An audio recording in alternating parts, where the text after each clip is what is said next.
तबले रही अमर भीम जी के नाम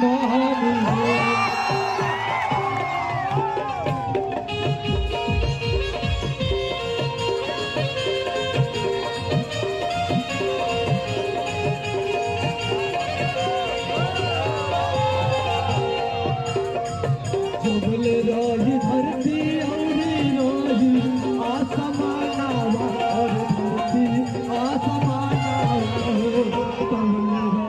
अमर भीम जी के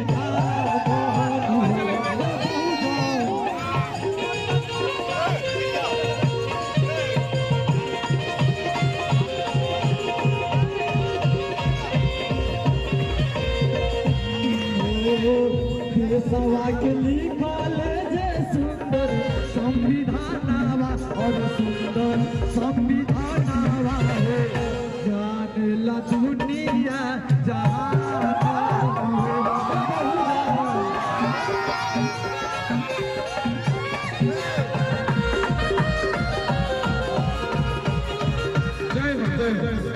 एक बार जोरदार संजय लाल बाबू के लिए माफ करिए लोग थोड़ा सा डाटा सर्च कर जाए संजय लाल बाबू यूट्यूब इंस्टाग्राम पे सर्च कर जाए। जय हिंद, वंदे मातरम। जय हो, ऐसा दिया।